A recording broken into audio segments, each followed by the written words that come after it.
children, then they are his responsibility, and I had failed in mine. As much as I appeared to be busy leading my men to seek rumours of Norwegians and Danes still hiding in my land, I knew that I was putting off the inevitable. One day I would have to find my family. If I did not, then I would never enjoy a night of sleep again.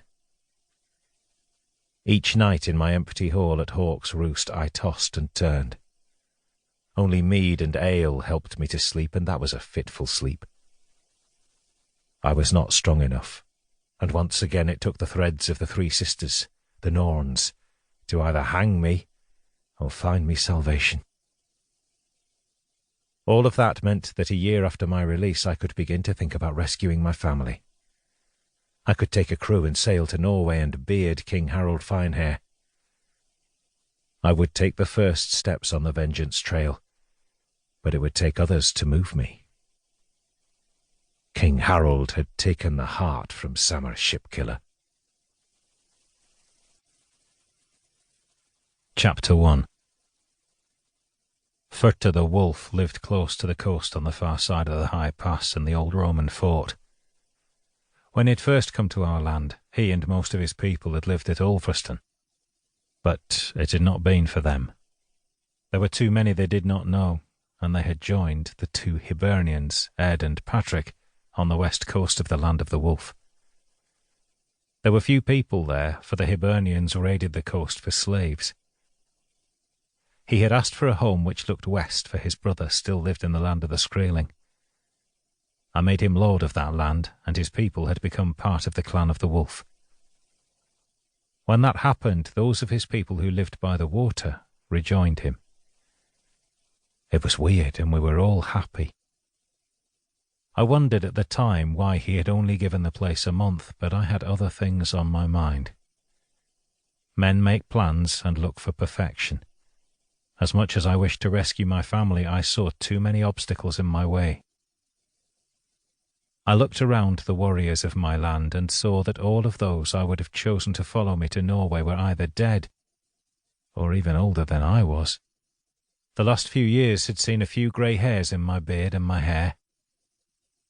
My great-grandfather's old Greek servant, Atticus, would have said that was normal in a man of my years, but I still saw myself as the young warrior sailing with the Dragonheart. Many of their sons and even grandsons had fought in the war to free our land, but none had gone raiding. The three warriors with experience of sailing and fighting at sea were the three who had come from the New World: Fótr, Ebbe, and the Skraeling Bear Tooth. There were others in their clan, like Emund the Loudvoice, who were too old now, and it would not be fair to take them with me.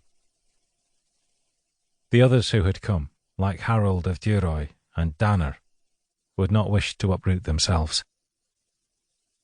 I knew that I was waiting for a sign, or perhaps a miracle, or it may have been that I made an excuse. If I did not sail to Norway, then I could not fail again. There was little point in sailing to rescue my family if it was doomed to failure from the beginning. So it was that I found reasons to stay in the land of the wolf.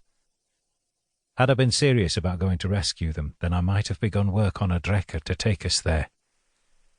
I told myself that I still planned to go, but I was telling that most hateful of lies, to my heart and my head. That all changed when Erik Black Toe returned to Whale Island. It was many years since Whale Island had ruled the seas between Mercia and Hibernia. My great-uncle and father, along with Pasgen, were long dead, as was Pasgen's brother Raebert. Now there was not even a drekker there. A few Nar and a Threatenessa from Dyflin used its facilities, and its strength lay in the defences built by my father and Raebert. There would have been a time when a rider would have galloped up the road by the water to bring us the news of his arrival. Now Erik, who had followed the Dragonheart and carried his shield, walked the 14 miles to Coniston and reached there just after dark. A boat came across the water to fetch me. They just said that a weary warrior called Erik had staggered into the stad and had said that there was news of my family. That was enough for me. But I think